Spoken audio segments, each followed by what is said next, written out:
What's going on, Player Profiler Nation? It is the latest episode of Trade Gods. I am your host, Matty Kiwoom, joined by my fellow Trade God brethren, the morning man himself, Mr. Jason Allwine. Jay, what is going on? Nothing too much, man. Chilling. It's Monday afternoon right now, so, middle of the day, getting done with some stuff, and now ready to talk some trades. Doesn't get any better than this. I'm feeling good, man. I'm ready to chop it up with you. We have a great episode set up for today. If you're wondering why we're so bright and lit up, Jason is right. We are recording on a Monday afternoon for a Wednesday night release, but this is not a time-sensitive episode. This is just a go-get-'em type episode. We're talking about some sleepers, guys that you can trade for that might not be on the radar of many. You can swoop in the night and pull Malik Neighbors and be his Black Panther self. Some things at the Combine. You have to check out a previous episode, know what I'm talking about. But I think that's what we're going to do here today. We are going to be thieves in the night, trying to steal away some sleepers here. We each got 5. Yep. So count it. 10 total sleepers, 2 of which we're diving real deep. Super sleepers, catatonic state type sleepers. Yep. So you're going to want to stick around for that. But Jason, what do you say we get right into it? Oh, I'm ready. I'm so ready. Let's freaking do it! It's time to buy and sell. Talking about buy candidates, sleepers that you could buy right now. Jason, who is your first candidate? Who's your first trade target here? Yeah, this is the craziest one to me, and you guys will notice a theme throughout this episode. But I'm going right into the one I am most confused about, the absolute most confused about. And that is former and probably still arguably best wide receiver in the league, DeAndre Hopkins. Minus the age, such a good wide receiver. And just right now, I looked, he's wide receiver 63 on Keep Trade Cut, 170 player overall. And I just don't get it. I looked at one of my leagues just last week. He was traded for a 2025 third-round pick. Matty Kiwoom, does that offend you? As someone who's always trying to win in their fantasy leagues, hell yeah, it does. Like, what? So we're talking about rock bottom for a guy that genuinely hasn't lost too much. I know last year was not the greatest year for DeAndre Hopkins caliber player, but he still had 1,000 receiving yards and 7 touchdowns in probably one of the worst situations in football last year for a wide receiver, unless you were like a New York Giant or something. Mm-hmm. And he still finished wide receiver 22 in PPR overall, just across the season. He was wide receiver 29 in points per game. And in terms of routes run, every time he ran a route, he was scoring 0.46 points, which was 19th among wide receivers last year. So we're still talking about a very efficient wide receiver. Top 30 in everything, and he's wide receiver 63. And number 2 in dominator rating last season. Number 2 in unrealized air yards last season. Number 2 in actual air yards. Number 2 in deep targets. So much opportunity. And we saw the 35-point game from him too. 3 touchdowns off of only 4 receptions against the Falcons last season. He still clearly has something. And arguably, I don't think Calvin Ridley really matters that much for a player like DeAndre Hopkins. If anything, I think he's the exact type of wide receiver that he helps because he's always been a clasher, always kind of struggled with the separation, and just makes really, really great catches and is really, really efficient in the red zone. And he's still going to be that next season. And the Tennessee Titans are doing nothing but signaling that they want to throw the ball 1,000 times a game next season. They could have brought in a power running back. They could have kept Derrick Henry, but they went and got Tony Pollard, who's literally just older Tajay Spears. Then they went and gave Calvin Ridley a massive bag. And then they just this weekend traded for Algerius Sneed, showing that they need a corner to help their secondary because they expect teams to be passing against them next year. Everything is pointing towards Will Levis slinging the ball next year, and everything is pointing towards DeAndre Hopkins scoring touchdowns and probably tapping into that top 10 ceiling in 2024. You may be recognizing the DJ Moore jersey today because I made a call that he is a top 10 receiver last week. Yep. Caught some flack for it. but my man, Yep. he's putting some conviction to DeAndre Hopkins. Yeah. And right now, I think that the sentiment around most league markets is that Calvin Ridley's there, and it's going to take away a lot of his production wherever DeAndre Hopkins has gone.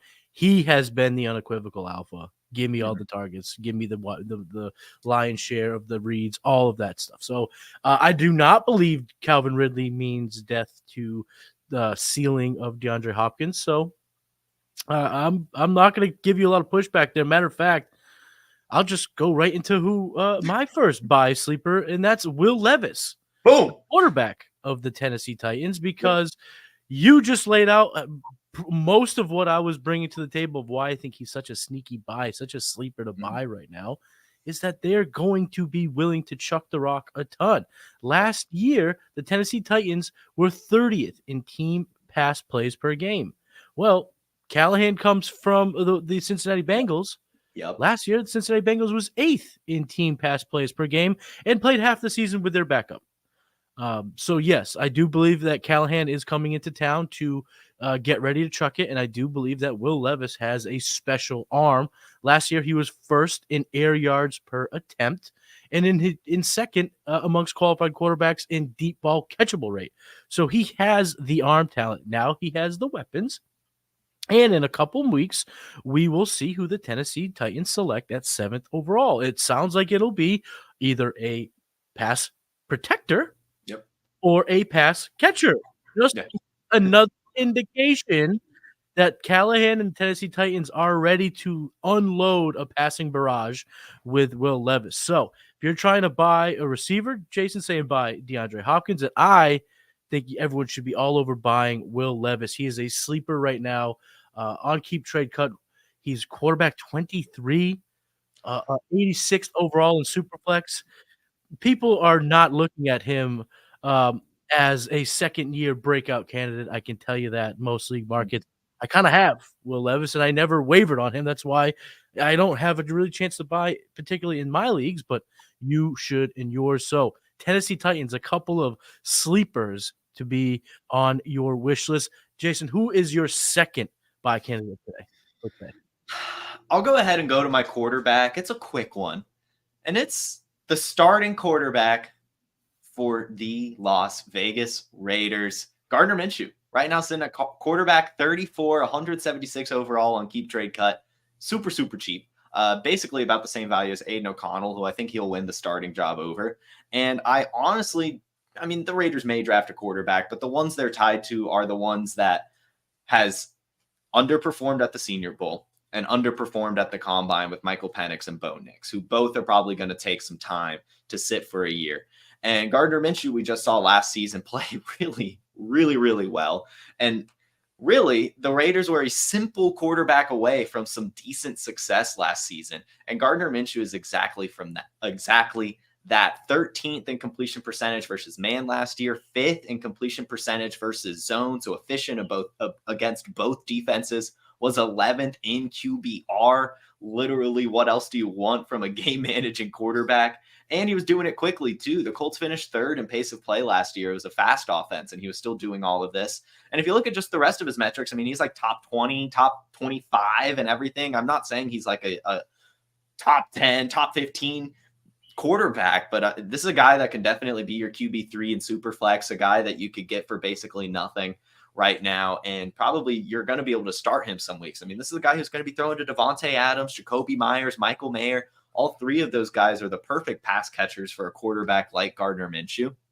And I think it's just a really solid option that not a lot of people are talking about because he's not officially the starter. But I think when that day comes, we're going to see a big, big increase of his value, really. Yeah, Antonio Pierce said that he's going to give Aiden O'Connell every chance to be the starter. I would suggest that contract that they gave Minshew kind of speaks to that not being the case. Yeah. But would you recommend running the gamble here? I just got to ask you this, a little trade strategy here. Would you wait until after the draft to gamble on Minshew, knowing that if you believe in the guy and they take Knicks in the second round, you could get him at free $99? I mean, whatever you have to pay now, cut that by 85% if they take a quarterback in the first 2 rounds. But you're also running the risk that if they don't take a quarterback, like let's call it Michael Pratt, Joe Milton in the 5th or 6th, that price may go up a notch. So where do you see his market right now, and how do you see it after the draft? And should people play the gambling game?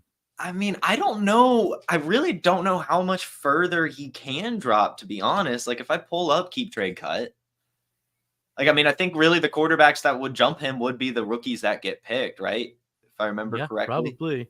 Well, it depends on where. Well, I mean, Sam Darnold, Sam Howell, Spencer Rattler, Trey Lance, Kenny Pickett. I mean, those are the quarterbacks behind him right now. Hendon Hooker, Jacoby Brissett. So I think I'm just going to go ahead and take it because, I mean, honestly here, the Raiders don't have that high of a draft pick. And I do think that there's a chance that I still think that the Patriots could take Marvin Harrison Jr. and get a quarterback early in the second. And I think that there are a few teams that could kind of take that chance with Penix or Nix next year before the Raiders even get a chance to do that. So I don't know. I think that I would just go ahead and take the risk on Minshew now, just because I don't think he's going to drop that much further. I really don't. Don't wait on that sleeper. Buy Gardner Minshew right now. We got a few more that we're going to dive into, but before we do, let's hear from today's sponsor.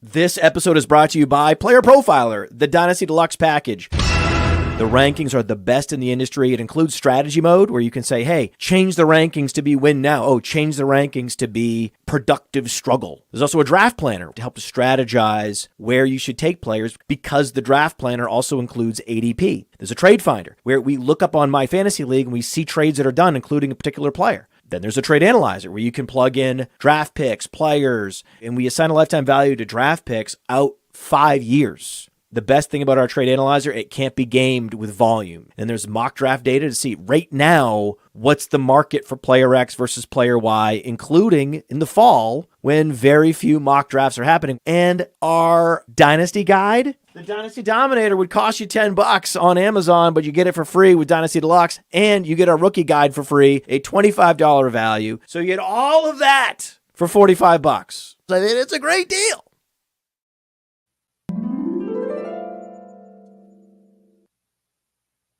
Trade Gods, Matty, Kiwoom, Jason, Allwine, some sleepers in 2024 that you should be looking to buy right now. My next sleeper candidate, my next buy candidate is Deontay Johnson, currently being valued right around wide receiver 37, 95th overall in Superflex, so barely clearing that top 100 mark. Even though he was in the news just a few weeks ago about being traded to the Carolina Panthers, it seems like the excitement has faded on Deontay. I think it was the perfect time to get a sleeper pick of his caliber, because when you look at his career, you'll see 3 seasons where he could shoulder 140 plus targets. Dave Canales and Bryce Young, they're going to be looking for the next target monster in Carolina. Will that be Adam Thielen, who saw over 100 targets last year? Would it be Jonathan Mingo, or could it be Deontay Johnson? I think Deontay Johnson brings enough youth and enough experience and enough skill to be the wide receiver 1 in terms of the target volume. And that's the guy that I want in my PPR leagues. If people are going to sleep on him, I'll be the one to take someone who had a 41.5% dominator rating last year. He didn't play a full season, 13 games, but that's third amongst qualified wide receivers. So the guy can still dominate targets, and I think he'll do that in Carolina. Jason, let's go. Let's keep this train rolling. Who's your third buy candidate from today? Who's the sleeper you got? Trying to think how to space this out, but I think I'm just going to go with another kind of unexciting one, but still a good one. And that is one of the cheapest bell cows you can get in fantasy football, James Conner. Sitting at RB 34 on Keep Trade Cut. But I mean, this guy's literally, and I mean literally, I'm not exaggerating here when I say he has done nothing but produce over the last few seasons in Arizona. He has 3 straight years now of 15 or more points per game and 200 or more opportunities. And he just finished last year RB 18 overall, but was RB 13 in points per game, had over 1,000 rush yards, had the 6th most rush yards in the league, and 9 touchdowns. He was 9th in opportunity share. And if you want some opportunity or some efficiency metrics, number 8 in juke rate, number 10 in evaded tackles, number 7 in breakaway run weight. I did it. You did it. You did you I did did the the Elmer thing. Fudd. Breakaway one way. Wait, Breakaway one way, baby. oh no! Oh, Wait, and he was breakaway also one way. Wait, in just breakaway wait. ones. It was just a good year from him. It was just a good year for him, and I think it's going to breaking away ones. We all do it. I do it damn near every show. James Conner, he is absolutely a sleeper heading into 2024. My next sleeper guy is Marvin Mims. Marvin Mims is kind of the forgotten man going into his second year. Athlete, fast, big playability, 95th percentile 40-yard dash, 91st percentile burst score. And try to remember early last season when he put up 20.3 and 16.6 fantasy points on just 7 targets over a week 2, week 3 sample size. Mm-hmm. Sean Payton admitted that the reason why he didn't have a better rookie campaign was really just because they didn't use him the proper way. Jerry Jeudy has vacated, a ton of targets as he leaves Denver. And when you look at their potential offseason going into the draft, they don't have a whole lot of means to bring in an alpha receiver. No. So that means there will be a whole lot of targets up for grabs in Sean Payton's offense. And I think Marvin Mims has the skills and the ability to pick up a number of those targets. So, they don't have a second-round pick, so they're going to go quarterback. They're going to have to make an early decision. They have holes all over the place. I don't know if they'll get one of the top even 10 or 12 receivers in this class. So Marvin Mims, sleeper going into 2023, and I think he should be a buy. Jason, what is your next sleeper candidate? We'll go with, another guy that again, there's a theme here. I don't understand the value discrepancy at all on a lot of these true stud players. I have 2 studs left, but we'll go with Raheem Mostert. Raheem Mostert right now is sitting at RB 44. He just finished as the RB2 and RB5 in PPR. And you're the RB 44 right now? Like, are you serious? I don't care that he's 32 years old. I really don't. Because he's only had 674 total career carries in his career over 9 seasons. He still has a ton of tread left on the tire, and we've seen no signs of slowing down. I mentioned 674 carries over his career because Derrick Henry had 848 in just the last 3 seasons. Like, Derrick Henry has had 200 more carries the last 3 seasons than Raheem Mostert has even in his entire career. And he's still on the Dolphins, who refused to use a bell cow running back. Even when Raheem Mostert was on fire, Salvin Ahmed was seeing a decent carry share. Raheem Mostert, Devon Achane, Jeff Wilson, I don't even know if he's still there, but either way, Raheem Mostert is getting the ball a ton, and the efficiency has never left. He was number 4 in breakaway runs and number 6 in breakaway run rate. Which was so good. Had the 10th most evaded tackles, was 7th in juke rate, 8th in dominator rating, has averaged 5 yards per carry over the last 2 seasons, and has only missed 3 games the last 2 years combined. So he's actually been healthy the last 2 seasons. And I don't understand why he's so cheap. And I think at the worst, he's a flex for you next year. I think he's still going to see tons of touchdowns, maybe not 21, but I'd be surprised if he doesn't get to 10. And 1,000 rush yards, maybe not, but like 800, it's still going to be a pretty good season from him. And I don't know why he's so cheap. I really don't. Coaching staff loves him, and there's no way they look at Achane and say to themselves, we have a guy that we can give the ball to over and over, DeMarco Murray type usage. No, they're going to go with a committee like you mentioned. And Mostert seems to be a guy that can produce in this type of offense. Yeah. And what could be the opportunity cost? I know what the red flags are. We don't want to invest in running back. If you give away a 26th third, probably not even that much. Right, exactly. I mean, you're probably able to get him for free 99 at this point, given his market on keep trade cut, the indication there. So love that call, getting Morris. Why not? Why not get Raheem there, where the upside is the upside's there. And listen, if we just did this last year, you would have had the top 5 running back in fantasy. So why not think that could happen again when you look at everything in front of you. Nothing's really changed. They don't have a whole lot of avenues to change the dynamic all that much. Why not take a flyer on a guy who's had a top 5 fantasy season? Love the call. You were kind of old. I'm going young here. I'm going Kendre Miller for the New Orleans Saints, mainly because he's forgotten, and it's because he just did not have a good rookie campaign. But this is a guy who did have 1,300 rushing yards at TCU just a year before last. He has proved that he could be a workhorse back at a very high level in college. And I don't know if we did not see much of it last year, but I think in year 2, we could see a whole lot of that, especially if the rumors are true that the Saints could find a dance partner for Alvin Kamara. Once he's moved, the price for Kendre will skyrocket and become probably too expensive for even my likings, but he did end the year well. His best game of the year was in week 18, where he got pretty much the most opportunity all year, 13 carries, but he turned them to 79 total yards, a touchdown, scored 14.9 fantasy points. And more importantly, I think we were able to see the explosion. His knee will be that much more healthy come training camp this summer.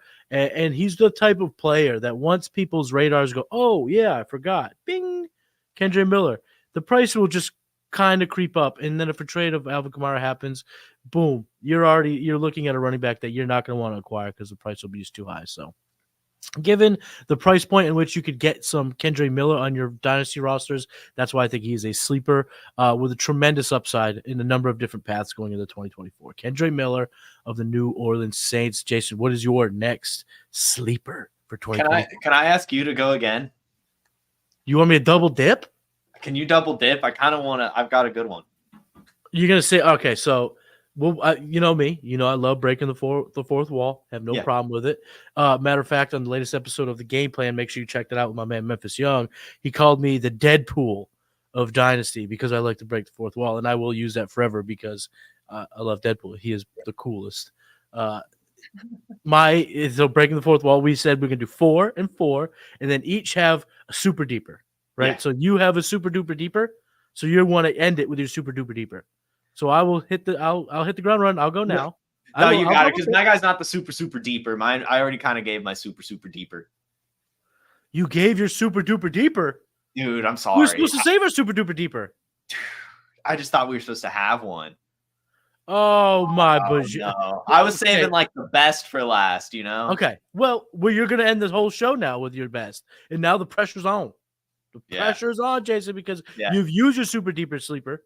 I got to use my super deeper sleeper now, and then you got to go again. So I'll double dip for my super deeper sleeper, and then you hit it with the best buy candidate, sleeper candidate of the whole show. Pressure's on. But anyway, my super deeper sleeper, Rico Dowdle, the Dallas Cowboys. They brought him back. They signed him back. And it wasn't, I didn't really care that they signed it back. But again, referring to last week's episode of The Game Plan, where Memphis came on, he talked about what that could mean for Dynasty. Mm-hmm. And he is someone you could get for nothing. Yeah. I mean, getting Rico Dowdle will be an easy task for you right now. And even if they bring in the best running back in the class, our guy Cody's Mock 5.0 hit roster watch last week. He has the Cowboys taking Jalen Wright as the first running back off the board. Let's say that's the best case scenario for the Cowboys. That's the 99th percentile outcome. They take the first running back in college football. Yeah. Rico Dowdle is still the handcuff. Yeah. Rico Dowdle is still going to be in the mix because he knows the coaching staff. He knows the plays. He was successful in limited touches last year with Tony Pollard. So even if they usher in the number one running back off the board, I don't think you'll see a 75-25 split. I think it looks at worst like 65-35, but I think more like 60-40, 55-45. I do think a Rico Dowdle opportunity share is going to be a lot higher than people expect, even if they take a high-end running back, because he showed that he could do it. He has enough athleticism. He has the size. He was good for them in spots where they looked at him. And right now, on Keep Trade Cut, he's running back 55. He's outside of the top 200. most markets aren't even thinking about Rico Dowdle. So the opportunity to get some shares to add a potential reliable running back in 2024, it's a no-brainer. You got to do it. You got to buy him now. He's my super deeper sleeper for that reason. I'm looking to buy Rico Dowdle wherever I can get him, and then at the end I can just do my super deeper sleeper dance. And you mentioned the rookies. I am starting to really firmly believe that they draft Jonathan Brooks, which is even better for Rico Dowdle because he's going to miss a few games. So now you've got a starter for the first, right? Like you got an actual starter for the first few games of the season, and then it's to that snap share where he's eased back in. I like it. That's a good point. At first, I was like, why? Jonathan Brooks probably has like the most traditional bell cow skill set. But no, you're right. He will be eased in. He will probably miss a game or two in the start of the season, if not more. I like that. That's a good one. That's a good piece of it that I wasn't even thinking. So my super deeper sleeper just got even more important. So I will be doing my super deeper dance at the end of the year for Rico Dowdle. But now, Jason, the floor is yours for the best sleeper candidate in the history of sleeper candidates. Matty Kiwoom, is Puka Nacua really that much better than Cooper Kupp? I don't know how I'm supposed to answer that. I still don't know because I would say no because they're both really good at football but have similar limitations as athletes. They're both great route runners. One's younger. One's not as injured. But I don't know how far they are apart in terms of 2024 output. Yeah. And I think that's where I'm at. And I also still think that Cooper Kupp's game will age gracefully. Like, I don't think this is Cooper Kupp's swan song by any means. I mean, I still think he has a couple more seasons probably left in the tank. And right now he's sitting at wide receiver 36. And this was the guy who was just the wide receiver 1 a few seasons ago, getting the triple crown. I mean, absolutely on fire. And even last year in only his 12 games, still was wide receiver 23 in points per game and wide receiver 22 in fantasy points per route run. Had 4 games with 10 or more targets or 20 or more points, which is literally a third of his games. 33% of the time was scoring you 20 points last year. In every game, really. He had 1 game that he got hurt in, only played 30% of the snaps, and all the other, he saw at least 80% of the snaps, had at least 5 targets. He was 9th in red zone targets over the entire season across all wide receivers. Why is that important? Again, he only played in 12 games. The 9th most red zone targets across all wide receivers, but only played in 12 games. He's going to score even more touchdowns next year. And he's still getting targeted at an alarming rate, was 4th in target rate versus man last year. Matthew Stafford still looking his way a ton. Had the 7th highest snap share among wide receivers last year as well. Still on the field a ton. And he is easy peasy, lemon squeezy to acquire in Dynasty. I'm getting Cooper Kupp everywhere I can. So I went with the super deeper sleeper. You went with the super duper sleeper because the upside of Cooper Kupp is tremendous. And while you were breaking it down, I went over to PlayerProfiler.com, went over to the Dynasty Deluxe, went to the trade finder, typed in Cooper Kupp's name, and wanted to see what some markets are saying about Cooper Kupp's value. And Jason is right. I am seeing a trade in which happened 2 days ago where someone acquired Cooper Kupp for Zamir White in a 24 third rounder. I am seeing Cooper Kupp being acquired with a 2026 second for Hollywood Brown. What? Yes. I am seeing Cooper Kupp acquired for a 25 first. Okay. Wow. That's getting more. I've 21 days ago, 3 weeks ago, Cooper Kupp was acquired for a 25 second and a 25 third.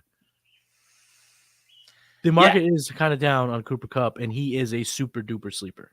Yeah, like why is he sleeping even? Like, did we forget? No. People sleep on him. And the thing about Sean McVay and the thing about Matthew Stafford is both guys can be fantastic. Right now, the opportunity cost to bring aboard a Puka Nacua is a top 10 dynasty wide receiver price. And to your point, in 2024, I don't think you could say with a whole lot of certainty that Cooper Kupp isn't the number 1 fantasy producer in that wide receiver room, if he could stay on the field especially. So if you could buy Cooper Kupp at, wide receiver 23 prices, maybe even outside of the top 25, top 30, top He's 35 right now. Wide receiver 36. There are some markets where you can get him as an a worse than top 30 receiver. So the opportunity cost and the potential ROI on a guy like Cooper Kupp is tremendous. And sometimes those are the best assets. And I think what we learned today was sleepers don't have to be these guys that no one's heard of. Sleepers are the people that are the players that your league mates are forgetting they're sleeping on. And people are sleeping on the upside of a guy like Cooper Kupp or DeAndre Hopkins. People have already forgotten about second-year players like Marvin Mims and Kendre Miller. So you need to go buy these sleepers now before your league mates wake up. That's it. That's the episode. Super duper sleeper, super duper sleeper. 2 things we have now just been able to coin in a matter of 15 minutes. Love it. Jason, tell the people listening where they can find you, where they can get all your content. Yep. If you like just hearing about what's going on in the world of football, you can tune into my morning show here on Player Profiler every Monday through Friday at 10 a.m. Eastern. It's Wake and Take, breaking down the news or whatever else I feel like talking about. You can also follow me on the Twitter machine at JFootballWine, and then make sure you're following all of Player Profiler Media's social media channels, where everywhere that you can take in social media. Yes, sir. And make sure you are subscribed to the Player Profiler YouTube channel and the Player Profiler News YouTube channel.